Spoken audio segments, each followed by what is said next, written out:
Ramping up that Tuesday News Day with another Tuesday News Day for Total War Warhammer 3.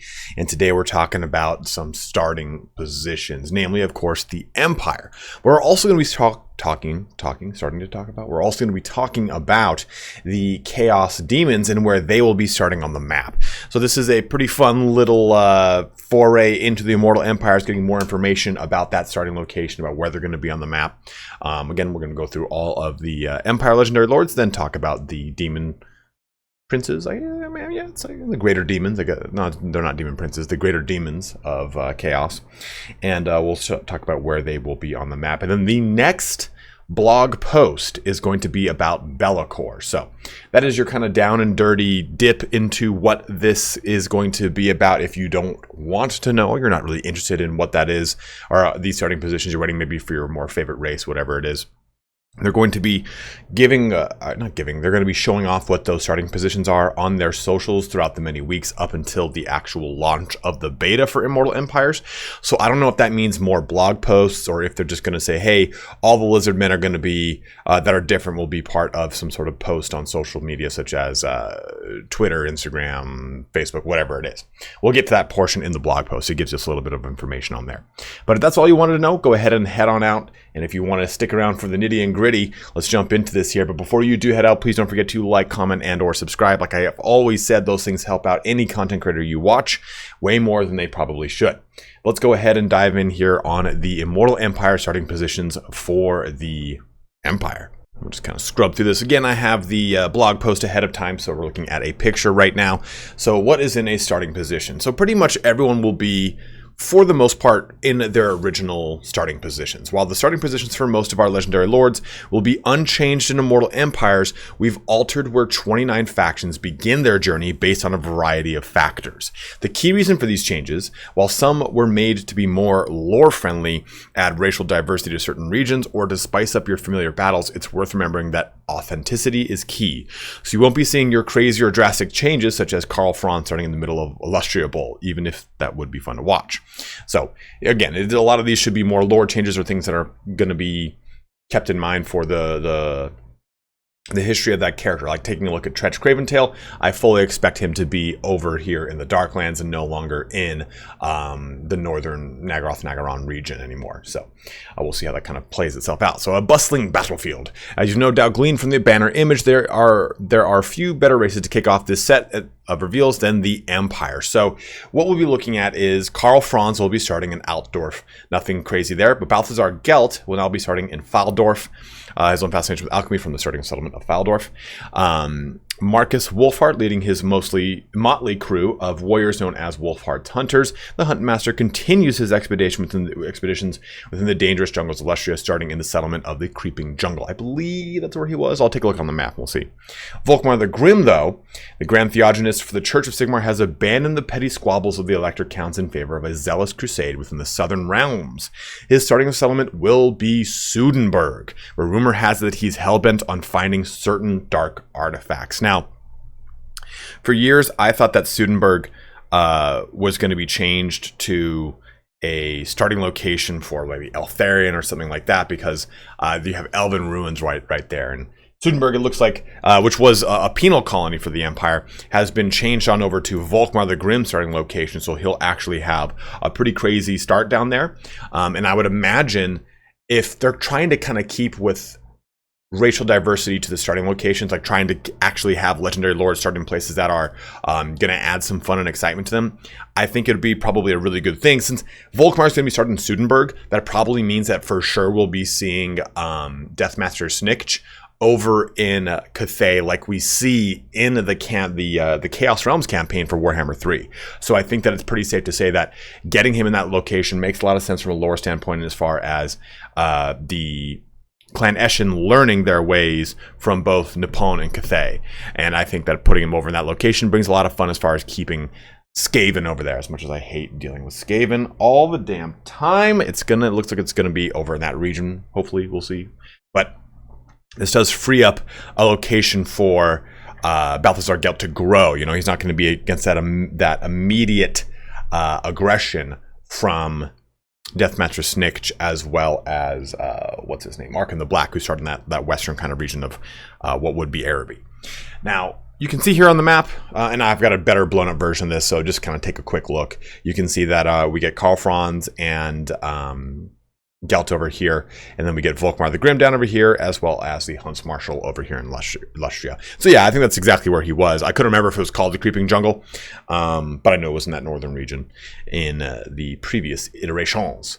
Now, we also get some starting locations for the Demon Princes, and these are all brand new, of course, because we have not seen the Demon Princes, the greater demons. I don't keep calling them Demon Princes. The greater demons on the map. So Nakari, defeated by the High Elves of Ulthuan long ago, Nakari has returned to the Shrine of Kurnos, where he seeks his vengeance after waiting for an eternity. So that's Kurnos is over there in Trace, so that means he's going to be that northern portion of Ulthuan. That is going to spice up the Ulthuan play immediately. So no longer are you going to be dealing with pretty much High Elves and Dark Elves in Ulthuan with some Grand the Paunch in later portions of your campaign. You are now, and also I guess Vampire Coast, you are going to be dealing with now the Demons of, I almost threw up right there. Demons of Slaanesh. Good lord. Now we also have Kairos Fateweaver, the Oracle of Tzeentch, has invaded from the southern wastes and conquered the Fortress of Dawn, though his designs are unknowable as unknowable as ever. That's weird. Are as unknowable as ever. Skarbrand, driven by his endless rage and bloodlust, Skarbrand wages war against the savage orcs in the Badlands. So he is now going to be in the Southlands region over here, probably around that area. Well, probably it's right fucking there. Collecting and piling their skulls in Death Gorge. Kugoth, Plaguefather Kugoth, has sailed from the southern wastes, drawn by the putrid sludge near the mouth of the River Ruin, sailing nearby in Dragonfang Mount within the Dragon Isles. So you can see that right there. And then the Demon Prince. The Demon Prince moves to the Forest of Decay in the northern Chaos Wastes, allowing him to compete for the ultimate leadership of Chaos. And again, you can see here on this map what that looks like. So Tzeentch, well, Kairos Fateweaver in specific, is no longer going to be up here by the Bastion. If you can't see on the map, I'm using a cursor to highlight the eastern steppes, the Chimera Plateau, that region that he kind of would have started in the Chaos Realms campaign. He's now all the way on the very far southern tip of the Southlands, so it's a pretty wild starting location for him, putting a lot of demon aggression into a lot of the places we've already seen on the map. So that's a very kind of wild smattering of starting locations. And what I'm going to be doing here is a speculation video that goes into some more of these. We seem to will be getting these kind of trickled out to us, so it doesn't really matter when I do that video, as long as it's done before the actual launch of the beta. So I'll be doing that probably in the coming week or two here and get that out to you guys. You can see just some fun places that I would suspect or expect lords to be placed across the map.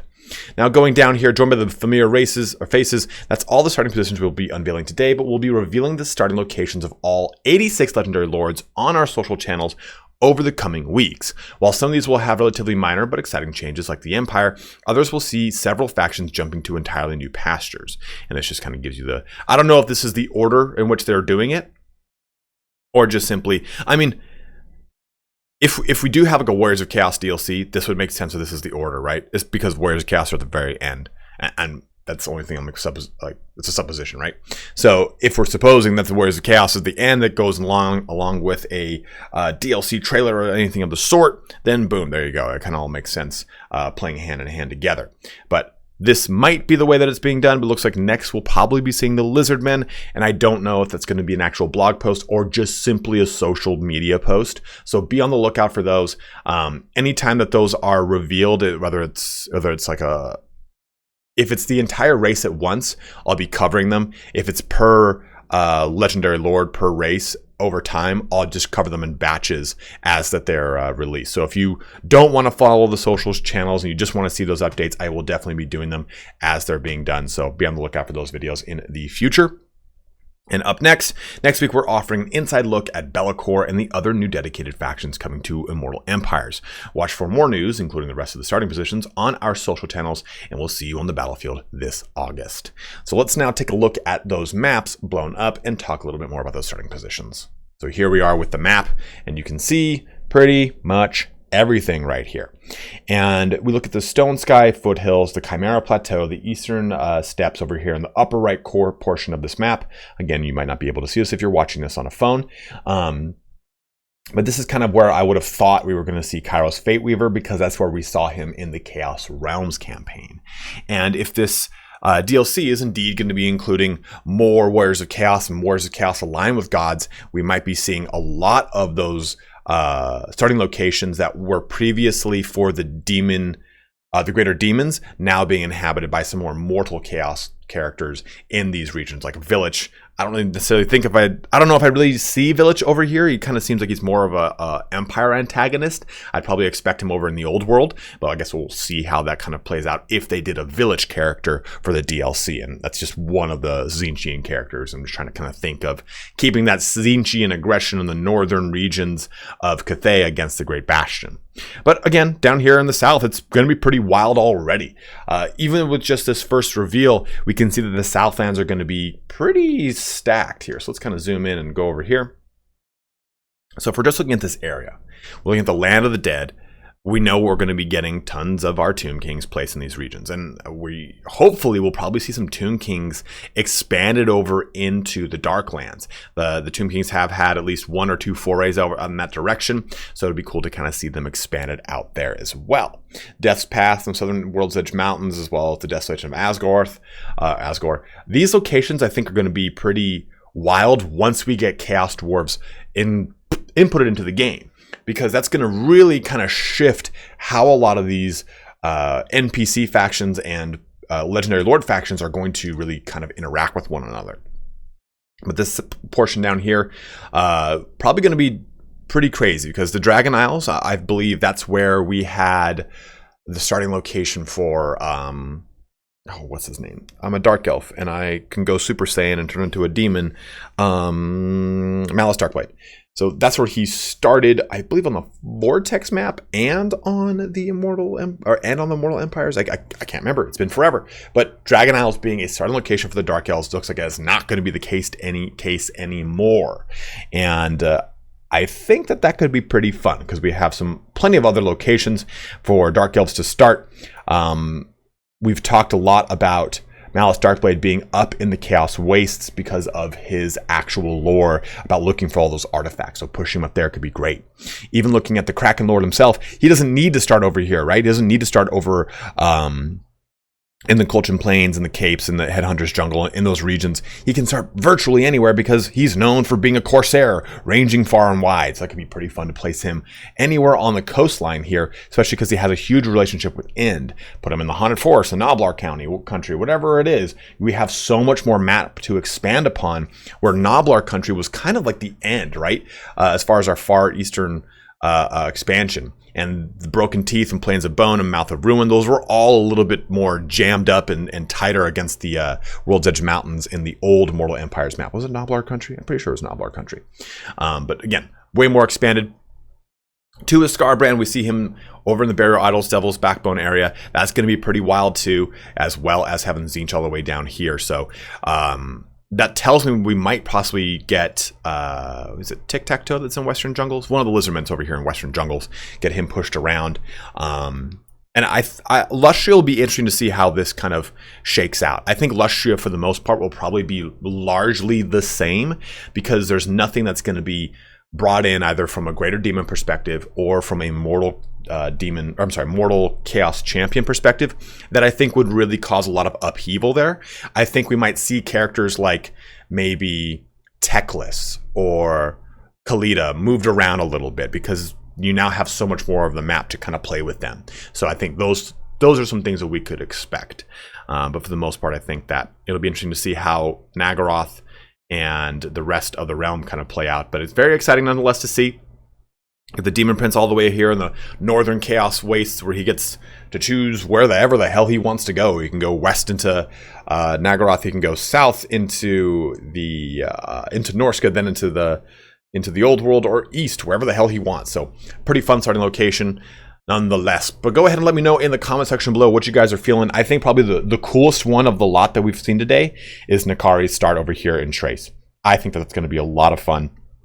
I think it's really gonna play with that play style over here in Ulthuan in a really cool, fun, exciting way, and I'm really excited to see how that kind of shakes out.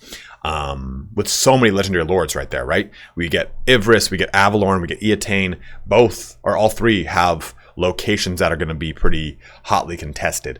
Now, Eltharion could be placed many other places too, so we'll see how that kind of all plays itself out. But nonetheless, stoked to see some more of these starting locations. Go ahead and let me know in the comment section below. Are you excited? What are you most excited about when it comes to starting location? What race do you want to hear the most about, right? Are you saying, hey, you know what? I want to see what they've done with the Beastmen. Are the Beastmen now scattered all over the place? Are they still going to be pretty essentialized to the old world, Estalia, Britannia, and the old world? How are they going to be pushing them out? Are they going to stay in the Southlands, whatever it is? Go ahead and let me know in the comment section below, and I will continue to cover any of these starting locations that are presented to us from Creative Assembly, and also be on the lookout for that speculation video. But as always, guys, thank you so much for watching here today. Have a good one, and take care.